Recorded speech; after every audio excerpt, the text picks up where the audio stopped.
Buenos días, yo soy Liliana Méndez, soy estudiante de licenciatura en español e inglés y hoy voy a hablar sobre aprender a aprender. Pero para eso necesitamos definir qué es el aprendizaje. Bueno, pues el aprendizaje es el proceso a través del cual se adquieren nuevas habilidades, destrezas, conocimientos, conductas o valores como resultado de estudio, la experiencia, la instrucción y la observación. Este proceso puede ser analizado y se distingue desde distintas perspectivas, por lo que existen distintas teorías del aprendizaje. El aprendizaje es una de las funciones mentales más importantes en los humanos, animales y sistemas artificiales. El aprendizaje humano está relacionado con la educación y el desarrollo personal. El estudio acerca de cómo aprender interviene la psicología, la la psicología desde el medio de la neuropsicología, la psicología educacional y la pedagogía. El aprendizaje como establecimiento de nuevas relaciones temporales entre un ser y su medio ambiental han sido objeto de diversos estudios empíricos realizados en animales y también en el hombre.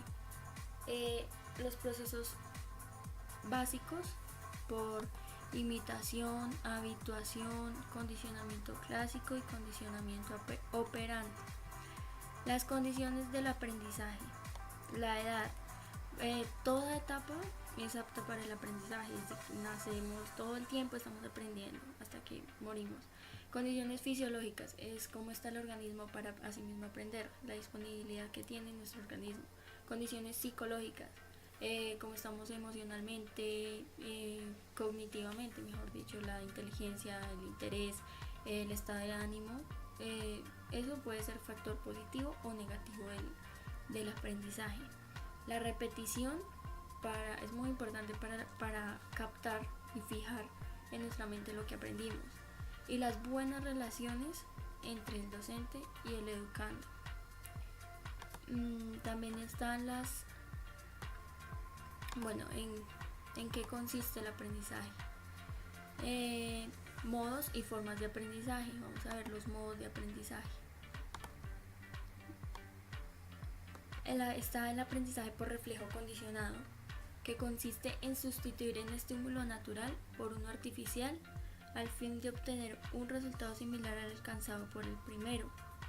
Está el aprendizaje por condicionamiento operante, que es el que se establece cuando determinada forma de comportamiento es practicada por el individuo y seguidamente es graficada o recuperada. Está el aprendizaje por memorización, que asigna la importancia a la repetición de datos. El aprendizaje ensayo-error, que resulta cuando el individuo es educado frente a una situación problemática y exige buscar soluciones. El aprendizaje por demostración es cuando se efectúa el nivel de la comprensión donde el intelecto realiza comparaciones.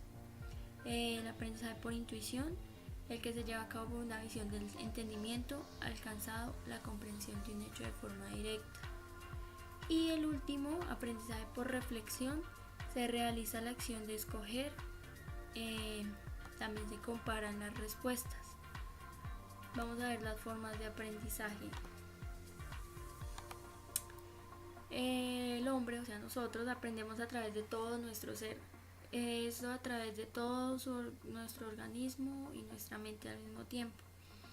Desde el punto de vista didáctico, el aprendizaje puede ser coordinado en orden de complejidad en forma motora, que es la que evidencia los movimientos musculares, y puede ser sensoriomotor o perceptivo-motor.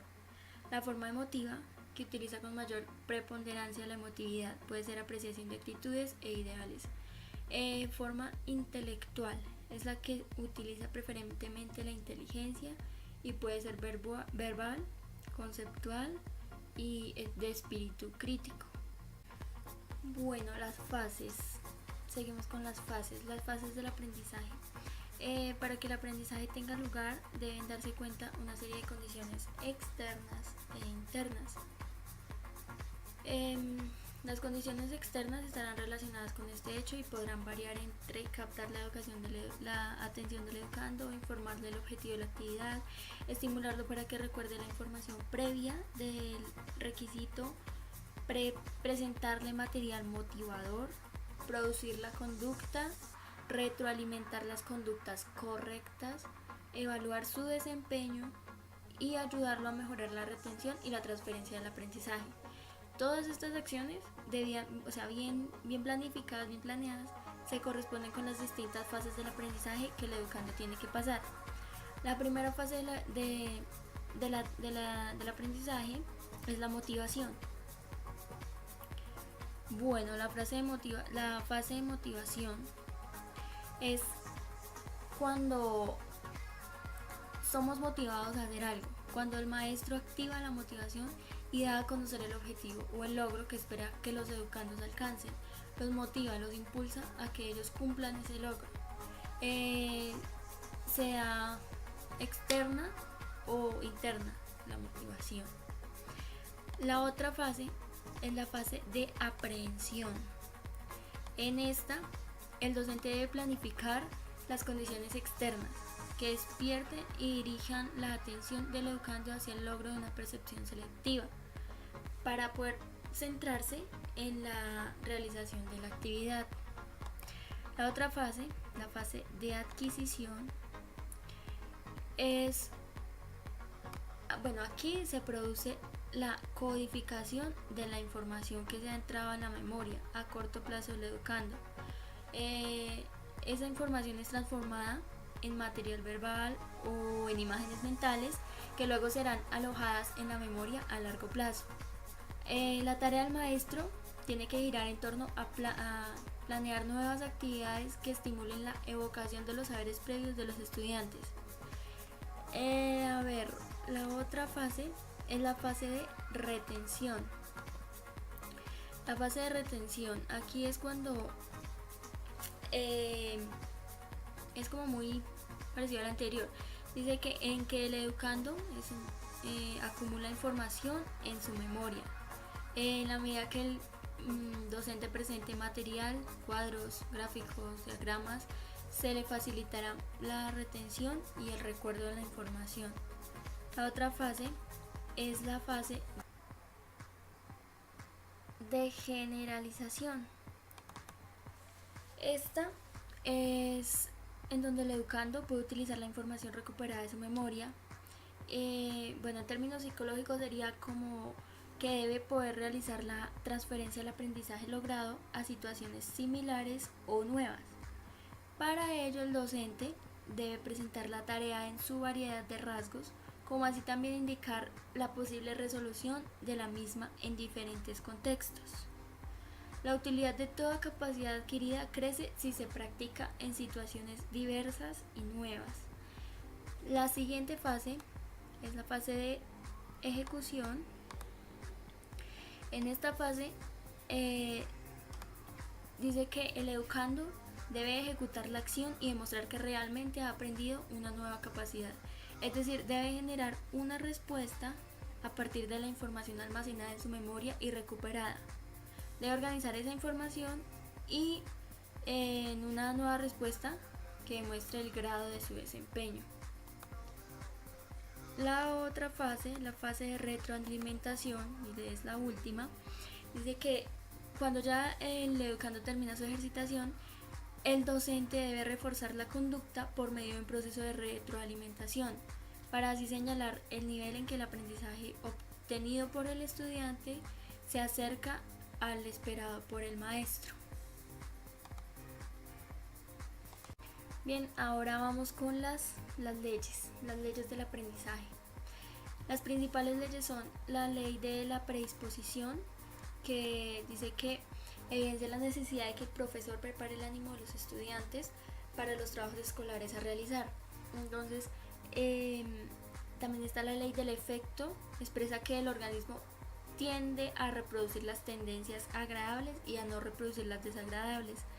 La ley del ejercicio dice que cuando un estímulo produce determinada reacción, el lazo que une el estímulo a la respuesta puede ser fortificado por el ejercicio. Cuando es convenientemente llevado a cabo, conduce efectivamente a la eficiencia y perfección. Es asimismo muy útil para ayudar al organismo a madurar para determinados tipos de comportamiento. También la ley de la novedad.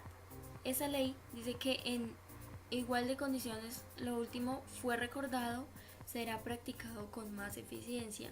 Esto exige que el ejercicio docente debe ser creativo para evitar que se pierda o se olvide lo aprendido. La ley de la vivencia. Esa ley se formula diciendo que para aprender mejor es preciso tener cierta vivencia de lo que se pretende estudiar.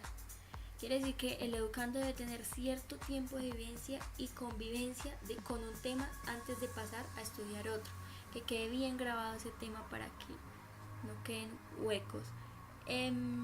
Esas fueron las fases. Ahora vamos con los enfoques. Los enfoques hacen referencia a los objetivos que el educando se propone con relación con la resolución de la tarea. Alude a la intención que tiene el estudiante al cumplir con los requisitos que aquella le impone. A ver, el enfoque superficial. El enfoque superficial. La tarea consiste en cumplir con los requisitos de la actividad propuesta por el profesor. Memorizar la información necesaria y suficiente para realizar los exámenes sin problemas, encerrando siempre la actividad como una imposición externa. No existe en el estudiante ningún deseo por comprenderla. Las tareas son de tipo cerrado, que no requieran de tanta reflexión, sino una respuesta clara y única, así cerrado, punto. Y la falta de motivación personal para encarar su aprendizaje. Son estudiantes que dependen de las instrucciones del docente y desean acabar cuanto antes la tarea de manera que no tengan que rehacerla. Por eso hacen exactamente lo que se les pide, al pie de la letra, como se dice. Está también el enfoque estratégico. Consiste en hacer lo necesario para tener éxito dentro de los parámetros establecidos. Puede recurrir tanto como a buscar pistas para resolver la tarea según lo esperado o a comprenderla. El educando manifiesta su deseo de obtener calificaciones altas y goza de una alta autonomía personal en la organización de su trabajo y tiempo, siempre asegurando sus materiales y condiciones de estudio. El enfoque profundo. El educando que elige utilizar este enfoque da prioridad a la comprensión sobre cualquier otro objeto, examina la lógica de la tarea para lograr comprenderla, relaciona los nuevos conceptos con los conocimientos anteriores o con la experiencia cotidiana, a fin de integrarlos. Los educandos que eligen esta forma de encarar su tarea prefieren un método de trabajo informal, no repetitivo. Puestos a escoger, elegirán realizar tareas abiertas que no requieran respuestas cerradas y únicas. Dependen poco del docente y sus instrucciones para interesarse por los contenidos del aprendizaje. Predomina en ellos una motivación intrínseca. Vimos los enfoques, ahora vamos a ver las categorías del aprendizaje. Las categorías del aprendizaje. El avance conceptual, que comprende el dominio de temas, de conceptos fundamentales, de ideas principales o generalizaciones que por lo común son universales. Las habilidades cognitivas, que son un conjunto de operaciones mentales que permiten que el educando integre la educación adquirida por vía sensorial en estructuras de conocimiento más abarcantes. Son los facilitadores del conocimiento que operan directamente sobre la información, recogiendo, analizando, procesando y guiando la información en la memoria para luego recuperarla y utilizarla donde y cuando convenga. Se destaca la observación, descripción, relación, clasificación, análisis, síntesis, interferencia. Bien, las habilidades comunicativas, emocionales y sociales se refieren a las actitudes, intereses, expectativas, sentimientos, emociones que particularmente la motivación, o sea, la tendencia o inclinación a usar las habilidades apropiadas en el momento deseado, la capacidad para convivir con el otro y comunicarse con el mismo, la disposición mental para integrarse en un grupo y examinar con razonable objetividad y relación las opiniones, puntos de vista, cuestionamientos y comportamientos de otros. Salir fácilmente de la zona de la comodidad y aventurarse a los riesgos de los conocidos. Las habilidades hábitos académicos y sociales. El uso del tiempo y otros recursos, ser exacto y buscar la exactitud en la información que recibe o maneja, empeñarse a fondo en realizar una tarea aun cuando sea difícil, las respuestas y soluciones no sean manifiestas y den ganas de abandonar. Ser sensible y valorar los sentimientos y el nivel de conocimiento de los demás. Bueno, ahora vamos con las estrategias del aprendizaje. Las estrategias es un procedimiento que un estudiante adquiere y emplea de forma intencional como instrumento flexible para aprender significativamente y solucionar problemas y demandas académicas. Partiendo del concepto de estrategias de aprendizaje como un conjunto de procedimientos puestos en funcionamiento por un individuo para aprender, se deben incluir varias técnicas, operaciones, actividades específicas, persiguiendo un propósito determinado. El aprendizaje y la solución de problemas académicos y otros aspectos vinculados con la educación. La no presencia permanente en el aula por diferentes motivos como geográficos, sociales, económicos, familiares, laborales, la ausencia de exigencia académica diaria, la falta de exposiciones sistemáticas periódicas y la poca frecuencia de tutoras pueden erosionar el sentido de pereza del estudiante, hasta tal punto que en la educación se debe exigir implementar estrategias que generen la motivación y la autodisciplina de los aprendientes. De allí que las estrategias del aprendizaje posibilitan dar respuestas múltiples y variables que inhabilitan el proceso normal del desarrollo académico. Deben ser variables de tal manera que el enriquecimiento sea gradual y progresivo, tanto en forma individual como colectiva, igualmente muy productiva en los encuentros tutoriales. Para emplearlas, el estudiante requiere saber primero qué estrategias existen, cómo se emplean y cuándo y dónde es apropiado emplearlas. Se deben utilizar varias estrategias de aprendizaje al mismo tiempo para poder así obtener un mejor rendimiento académico. Los estilos de aprendizaje son los siguientes que vamos a ver. Estilo de aprendizaje. Término estilo de aprendizaje se refiere al hecho de que cuando queremos aprender algo, cada uno de nosotros utiliza nuestro propio método o conjunto de estrategias. Debemos señalar que no todos los seres humanos aprendemos igual ni a la misma velocidad. Esto no debería significar ninguna novedad, eso ya es viejo. Así que en cualquier grupo en el que más de 2 personas empiecen a estudiar una materia todos juntos y partiendo del mismo nivel, nos encontraremos al cabo de muy poco tiempo con grandes diferencias en los conocimientos de cada miembro del grupo, y eso a pesar del hecho de que aparentemente todos han recibido las mismas explicaciones y hecho las mismas actividades y ejercicios. Cada miembro del grupo aprenderá de manera distinta, tendrá dudas distintas y avanzará en una área más que en otras. Como resultado de muchos factores son estas diferencias en el aprendizaje. Así encontramos, por ejemplo, la motivación, el bagaje cultural previo y la edad. Por estos factores no explican por qué con frecuencia nos encontramos con alumnos con la misma motivación y de la misma edad y bagaje cultural, que sin embargo aprenden de distinta manera, que de tal forma que mientras uno se le da muy bien redactar, el otro resulta mucho más fácil los ejercicios de gramática. Esas diferencias podrían deberse a su distinta manera de aprender. Bueno, los distintos estilos. Está el teórico. En el teórico, los educandos se interesan principalmente en el significado personal y los maestros necesitan crear una razón. El activo, los educandos se interesan principalmente en los hechos al guiar estos a un entendimiento conceptual. Los maestros deben presentarle hechos que profundicen el entendimiento. El estilo pragmático. Estos estudiantes se interesan principalmente en el funcionamiento de las cosas. Y los maestros deben permitir ensayarlas. El reflexivo, esos educandos se interesan por descubrir las cosas por ellos mismos y los maestros deben dejarles enseñar a ellos mismos y enseñar a otros.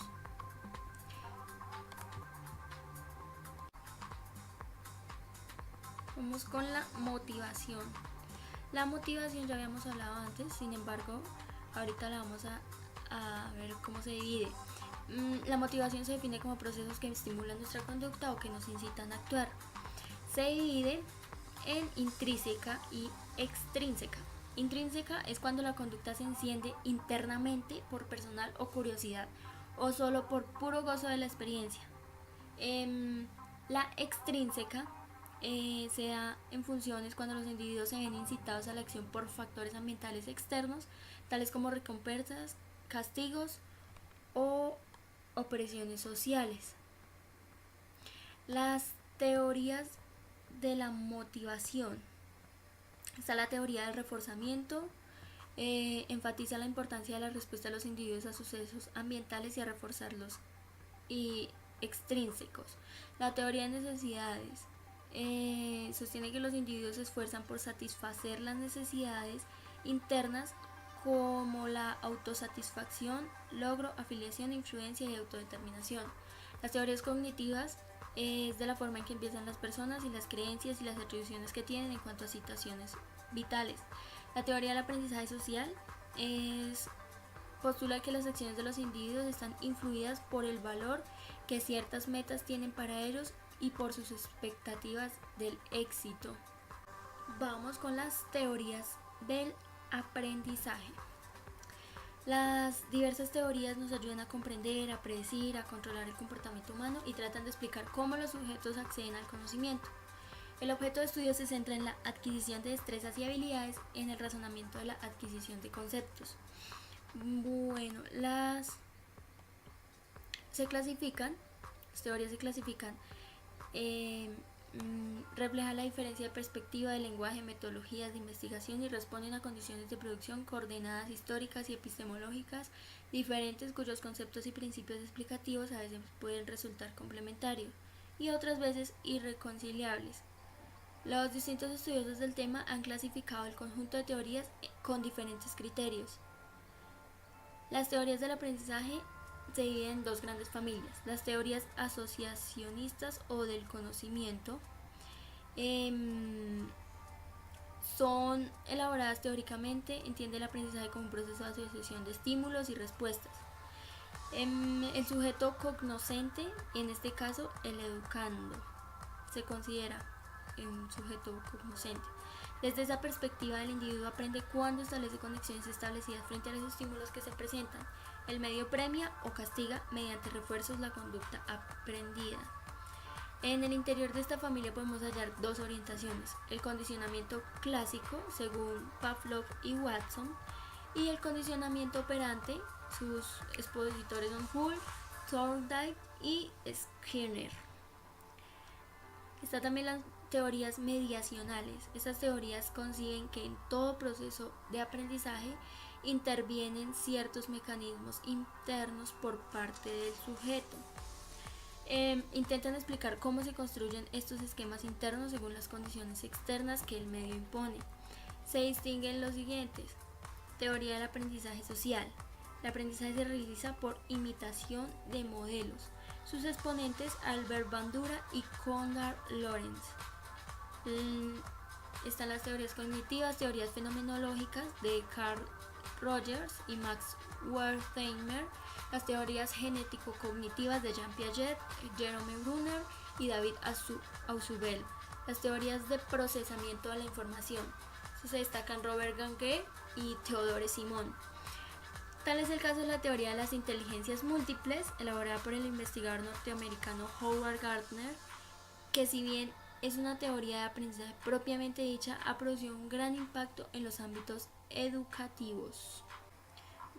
Vamos a ver los tipos de aprendizaje.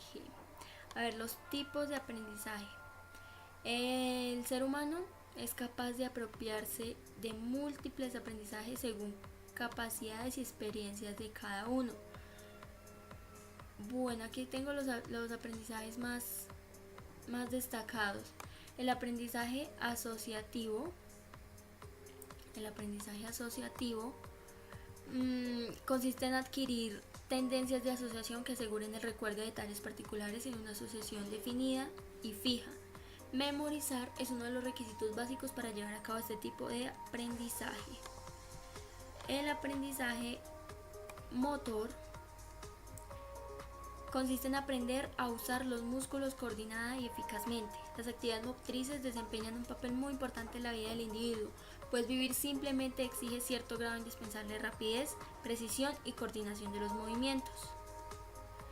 El aprendizaje conceptual, que se logra a través del proceso o de desarrollar conceptos y generalizaciones. El elemento principal de ese aprendizaje es la palabra oral como escrita. Los conceptos presentan la comprensión que el individuo logra de los aspectos generalizados y abstractos de muchas experiencias. Vamos con el aprendizaje creador.